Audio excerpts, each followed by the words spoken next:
Everybody should have a rocket stove stashed away. Whether they realize it or not, it would come in very handy should something massively disrupt society for whatever reason. Society in such a disruption would be a struggle, to say the least, with millions vying for limited resources. Food and water become scarce, and for those who are lucky enough to obtain food, in today's concrete jungles, fuel to cook the food would be nearly non-existent.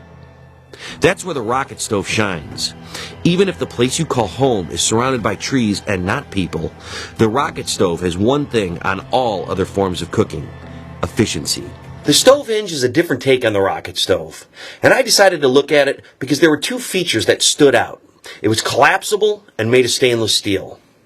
I own a few rocket stoves, and for the most part, they're not the type of prepping gear you use every day. Sure, you may haul one out camping in a car, but they're more of an investment. Being collapsible and easily stowed in the provided case allows you to pack it away for the time that it might come out and be used on a daily basis. The stove hinge is far less bulky than its competitors, yet it packs the same punch. When the stove does get pulled out for everyday use, the stainless steel is a strong attribute. The firebox is made of heavy-duty 16-gauge stainless steel, with the outside being 20-gauge. When assembled, it stands about a foot tall and measures 9 inches on each side, with brushed stainless steel adding a nice touch.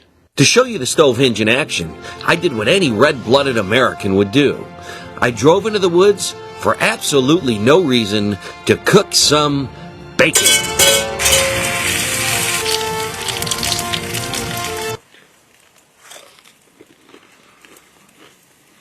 Seriously, anybody that can do a kindergarten puzzle can easily assemble the stone hinge, no problem. If you can't, you probably won't make it far enough to use it. Take it out of the storage case. Unfold and set up the base. Unfold the bottom of the firebox and slide it into the base. Unfold the chimney and set it into the firebox. And finally, slide in the air separator. Fuel is the easy part of the stone hinge. Just gather a small amount of biomass, in my case, dead pine branches, and place a fair amount in the top of the chimney.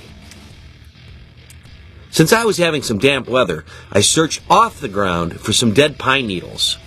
Once lit, stuff them in the top of the chimney. Rocket stoves are efficient because their mechanical design allows them not only to burn the biomass, but due to their design, they also burn the wood gas that is created.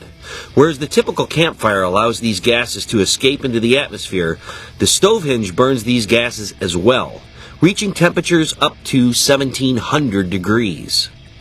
This leaves more heat to be concentrated on the task at hand and less wasted as ash and smoke. After letting the initial fuel in the chimney burn away, you begin feeding the stove with small twigs and branches from the side. I'm not sure how many BTUs this stove is capable of, but firing it with the twigs and small branches, this cast iron pan acts as though it was on your typical stove on the high setting. Once you're done using the stove, just let it stand until the fire burns out and make sure that the sides are cool to the touch, and dump out the contents of the firebox. As you can see, it reduces the ash content to nearly nothing. The stove hinge is an interesting take on the rocket stove. Since it is unique, there's not much out there to compare it to, but as a rocket stove, it does its job. As I said in the beginning, the rocket stove is insurance and not likely to be utilized often like some other prepping gear. So the fact that it's collapsible and storable is a plus. Second, I'm most concerned with longevity. Repeated heat cycles will quickly cause some metals to rust. If you don't believe me, throw a tin can in a fire for a bit, pull it out, and come back to see if it's rusty a week later. Other stove designs utilize cast iron in certain parts of the stove, while the rest of the stove is made of light gauge regular steel. The stove hinge's 304 stainless should allow this stove to stay rust-free for some time, as you may call upon it several times a day for weeks, months, or even years, depending on the type of disaster. Now, I know that the stove hinge is just coming on the market, and mine was one of the first runs, but if I could offer a suggestion to stove hinge, it would be to round off some of the edges, as they can be a bit sharp. All in all, the stove hinge is a nice piece of prepping gear handcrafted in Wisconsin. It's priced right around the same as some of the other offerings on the market. So if you're interested in insurance for efficient cooking, check it out in the link below. If you found this information insightful, drop us a comment, hit the like button below, share this video with your friends, and subscribe to the Tin Hat Ranch channel. Thanks for watching.